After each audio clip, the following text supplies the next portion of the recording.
धर्मेंद्र शर्मा जी एक समर्पित अधिवक्ता और समाज सेवी के रूप में अपनी अलग पहचान रखते हैं।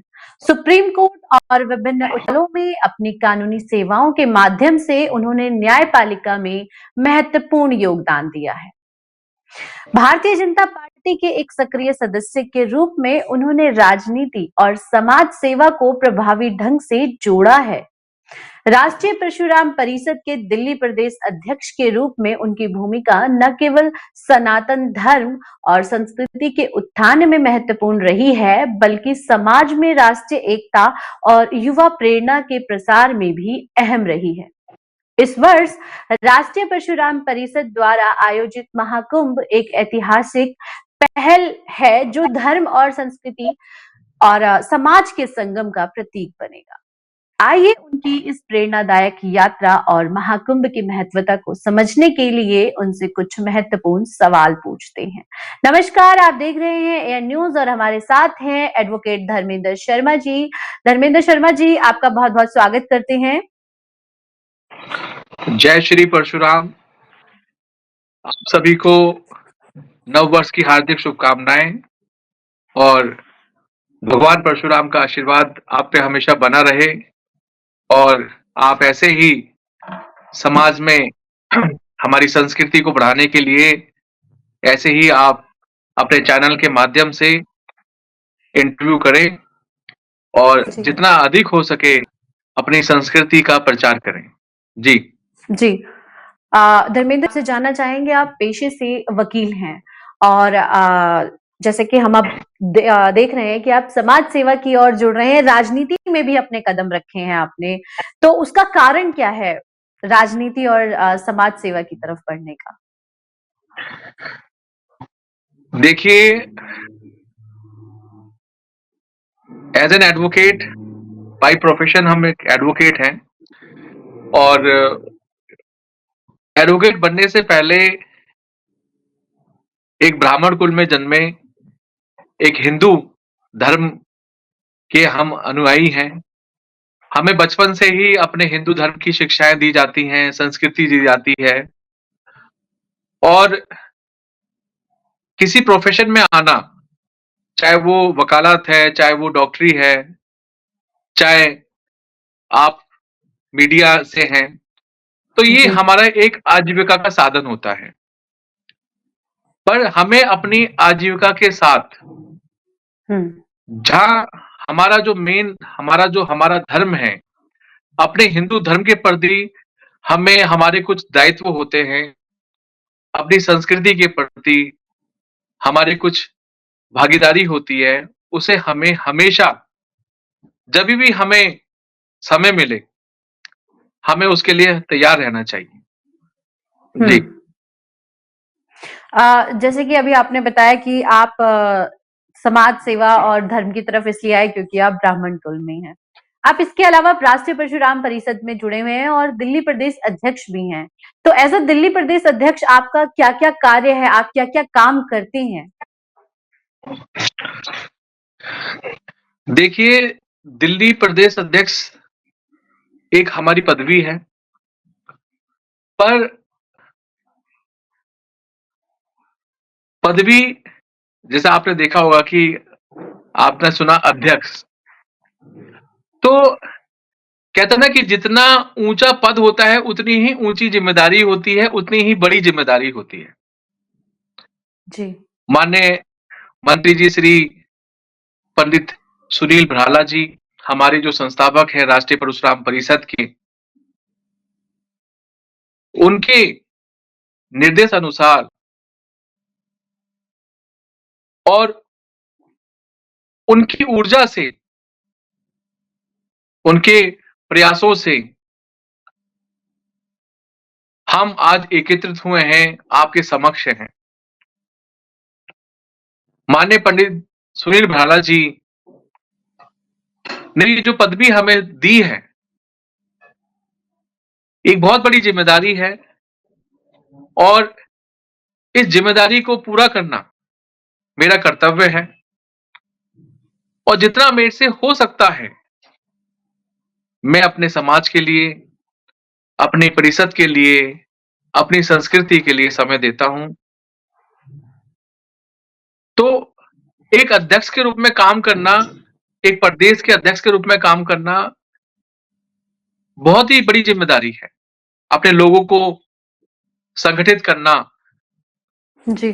परिषद की जो हमारी जो मूल रूप है, उससे अवगत कराना और अपनी संस्कृति के प्रति हमें लोगों को जागरूक करना। आज हम सभी अपने व्यवसाय में व्यस्तित हैं। सुबह आदमी जाता है, रात को हरा थका आता है और अपना सो जाता है, फिर सुबह चला जाता है। ठीक है, पर हम धीरे-धीरे हमें समय निकालना होगा।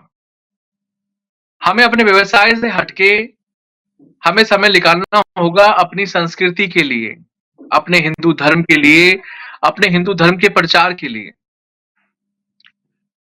पेशे हमारे से मैं बच्चों को आपकी बात बीच में काटना चाहूंगी। पेशे से आप एक वकील हैं और वकील के लिए किसी भी धर्म को प्रमोट करना, क्योंकि वो सभी धर्मों की को प्रायोरिटी देते हैं, तो ये एक अलग चीज जी, हो जाती है एज अ एडवोकेट आपके लिए। देखिए, कानून में सभी बराबर हैं और चाहे हमारे सामने किसी भी धर्म का आदमी बैठा है और हमारे पास वो कानूनी सहायता लेने आया है या कानूनी सलाह लेने आया है, तो हम अपने जो न्यायपालिका है, जो हमारी कानून की जो व्यवस्थाएं हैं, उसके अनुसार हम उसकी सहायता करते हैं। वकील जो होता है, हमारी जो एडवोकेट की जो डेफिनेशन एक छोटी सी ये भी है कि जी। An advocate he is the officer of the society और he is the officer of the court and the servant of the society. तो एग्जैक्टली। हम सर्वेंट हैं, हम सेवक हैं आप लोगों के, इस समाज के, एक सोसाइटी के। तो ये एज एन एडवोकेट भी आपको हम सर्व कर रहे हैं और एज एन अगर देखा जाए तो कहते हैं ना कि अपने हिंदू धर्म के प्रति, अपनी संस्कृति के प्रति अगर हमें ये जिम्मेदारी मिली है तो हम इसमें भी आगे हैं। जी। अच्छा, आपके जहन में ये चीज कब आया कि आपको सनातन धर्म का प्रचार करना चाहिए और प्रमोट करना चाहिए? ये चीज आपके मन में कब आया? बहुत सुंदर आपने प्रश्न पूछा है ये। हमारे पास लाखों लोग होते हैं, हजारों लोग हैं जो अपनी अपनी परेशानियों को लेके आते हैं। जी। ज्योति जी, मैं आपको एक अपना एक्सपीरियंस बता रहा हूं जो हम फेस करते हैं कि कानून की लड़ाई लोग लड़ते हैं। कोई अपने भाई से लड़ रहा है, कोई समाज किसी विभाग से लड़ रहा है अपने हक के लिए, पति पत्नी से लड़ रही है। कानून की लड़ाई लड़ने से पहले ना इंसान को अपनी मनोभूमि में लड़ना जरूरी होता है। वो टूट चुके होते जी। हैं, वो हार चुके होते हैं, बिल्कुल ऐसा लगता है कि पता नहीं क्या हो गया, पहाड़ गिर गया। पर हमारा एक फर्ज होता है कि वकील से पहले हम एक अच्छे भाई के रूप में, एक अच्छे दोस्त के रूप में उस व्यक्ति को उसको समझाएं। तो कहते हैं ना कि कानून की लड़ाई से पहले, अदालत में लड़ने से पहले आपको अपने आप से लड़ना है, आपको अपनी मनोभूमि से लड़ना है। आजकल हमने देखा होगा कि लोग सुसाइड कर लेते हैं, जैसे अभी वो केस अभी जी। आपने देखा अतुल का। 2 केस देख लिए हार हमने। गया, हार गया, अब मनोभूमि में हार गया। मनोभूमि में जब इंसान हार जाता है ना, तो उसके सामने कोई विकल्प नहीं रहता।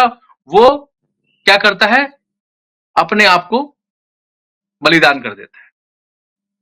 तो अदालत में लड़ने से पहले आपको अपनी मनोभूमि से लड़ना है, अपने आप से लड़ना है। तो हमारा फर्ज होता है ज्योति जी, हम पहचान जाते हैं, हम निगाहें पढ़ लेते हैं कि ये इंसान जो है ना, ये टूट चुका है। तो उसको अदालत में खड़ा करने से पहले हम बोलते हैं कि भाई पहले अपने आप तुम पहले खुद खड़े तो हो, अपनी मनोभूमि से तो लड़ो। कल को ऐसा ना हो कि तुम मेरे ऑफिस से बाहर निकलो, अदालत से बाहर निकलो और तुम सुसाइड कर लो। और ये चीज को हमने पकड़ा, हमने महसूस किया, और इस चीज के पीछे जो कारण है, जो सबसे बड़ा कारण है, वो है अभाव, ज्ञान का अभाव, अपनी संस्कृति का अभाव। जब रणभूमि में श्री कृष्ण अर्जुन को संवाद कर रहे थे तो अर्जुन टूट चुका था। अर्जुन कहता था कि श्री कृष्ण मैं अपनों को कैसे लड़ूं, पर अर्जुन, श्री कृष्ण ने पहले अर्जुन को बोला कि पहले अपनी मनोभूमि से लड़ो, तभी तुम आगे कौरवों से लड़ पाओगे। तो जहां हमारी संस्कृति का अभाव है, हमारे हिंदू धर्म में, हमारे सनातन धर्म में हमें इन चीजों से लड़ने के लिए शिक्षा दी जाती है, और आज के उसमें हमने देखा कि लोग इस चीज का अभाव है। बच्चे, हम पढ़ा लिख देते हैं, अपने बच्चों को डॉक्टर बना देंगे, इंजीनियर बना देंगे, पर हम उनको ये नहीं सिखा पाते हमें समाज से कैसे जूझना है, कैसी में हमें कैसे अपने आप को संभालना है। जी, आपने देखा होगा, एक विद्वान, एक पढ़ा लिखा बच्चा क्रोध में आके अपना करियर खराब कर दिया। क्रोध में आके किसी ने उसको कुछ बोला, उसको गुस्सा आ गया और उसने उसको कुछ भी कर दिया, या धक्का दे दिया, या गाड़ी से उड़ा दिया, या राइफल लेके मार दिया। तो आपका ये कहना है कि सनातन धर्म हमारे क्रोध पर कंट्रोल करने के लिए जो हम बिल्कुल चीजों को पढ़ें, ये सत्य है। और सनातन धर्म में ही, हमारे हिंदू धर्म में, हमारी भगवत गीता में इस चीज का वर्णन है कि हमें अपने क्रोध पे, अपनी हर उस पे सिर्फ सनातन धर्म ही इसको कंट्रोल कर पाता है, और जिससे अपनी संस्कृति का पूरा ज्ञान है, सनातन का ज्ञान है, वो कभी इंसान कभी गलत काम नहीं कर सकता। ये हमारे सनातन में सिखाया ही नहीं जाता।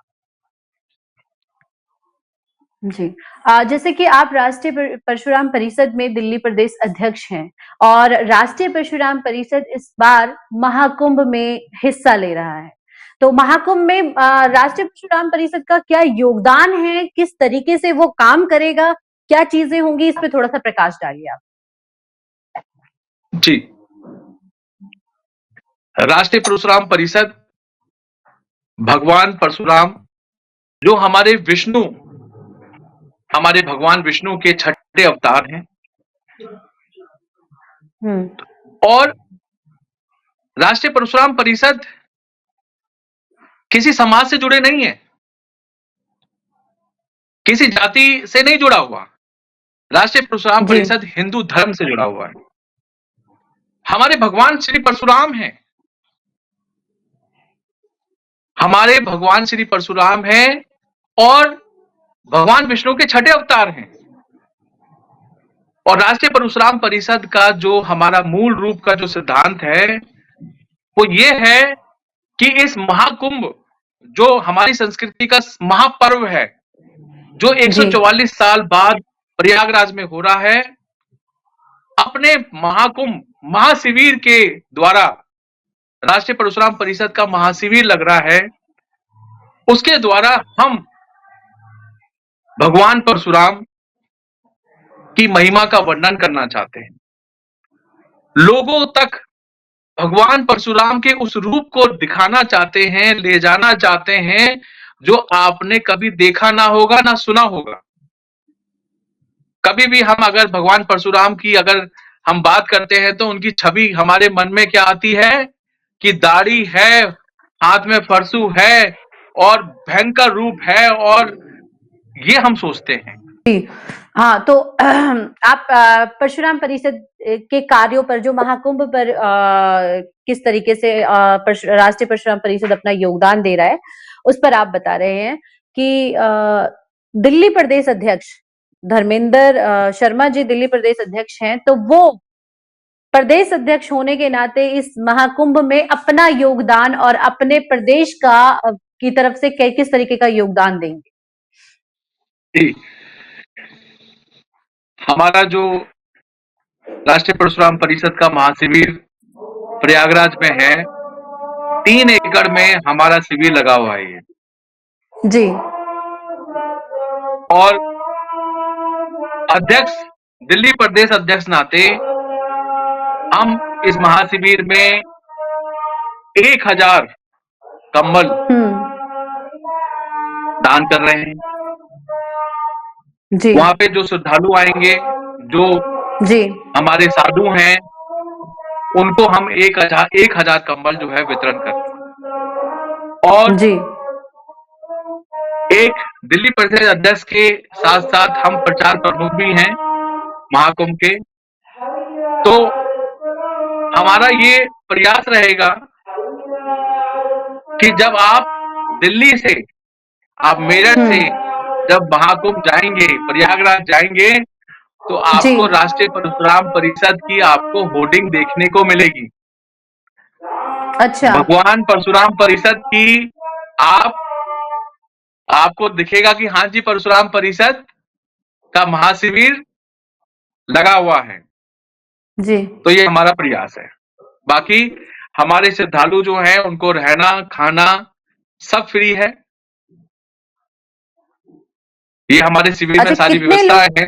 कितने लोग दिल्ली से जा रहे हैं? देखिए, संख्या तो नहीं बता सकते, पर हमारी कोशिश है कि हम दिल्ली से जो है 2 लाख लोगों को जोड़ रहे हैं। और 2 लाख? हाँ जी, हाँ जी, हमारे दिल्ली से 2 लाख लोग दिल्ली से जुड़ रहे हैं। और राष्ट्रीय परशुराम परिषद पूरे विश्व में फैला हुआ है, सभी राज्यों में है राष्ट्रीय परशुराम परिषद। इसका मतलब सबसे ज्यादा जो श्रद्धालु जुड़ेंगे वो राष्ट्रीय परशुराम परिषद के सानिध्य में आएंगे। आप ये देखिए कि भगवान परशुराम की जो कृपा है, दिल्ली से हमारे 2 लाख लोग जुड़ रहे हैं, गुजरात से हमारे 5 लाख लोग आ रहे हैं, अलग अलग प्रांतों से लोग आ रहे हैं, जुड़ रहे हैं। और भगवान परशुराम से कहते हैं ना कि ये हम नहीं करा रहे, ये भगवान परशुराम करा रहे हैं। ये आपके हमारे मन में जो ये श्रद्धा है, भाव है, ये अपने आप नहीं आ जाता। जी जी। जैसे कि आपने बताया कि इस महाकुंभ में बहुत सारे श्रद्धालु आ रहे हैं और वो जुड़ रहे हैं, और आपने भी अपनी तरफ से पूरी तैयारी की है, लोगों तक ये मैसेज जा रहा है। ये तो बहुत यूजफुल जानकारी है, और मुझे लगता है कि सबको पता चलना चाहिए। अगर वो कांटेक्ट कोई श्रद्धालु जुड़ना चाहे और इस महाकुंभ में हिस्सा लेना चाहे, तो वो आपसे कांटेक्ट कर सकता है? बिल्कुल कर सकते हैं। और सबसे अच्छी बात बताऊं ज्योति जी, कि हमारा युवा जुड़ रहा है। जी। आजकल का युवा कहते हैं ना, जहां संस्कृति का अभाव है, जहां हिंदुत्व का अभाव है, वहां पे युवा भटक जाता है। मनाली जाएंगे, शिमला जाएंगे, पर हमें गर्व है अपनी संस्कृति पे, अपने युवाओं पे, अपने हिंदुत्व पे, कि हमारा युवा महाकुंभ आ रहा है।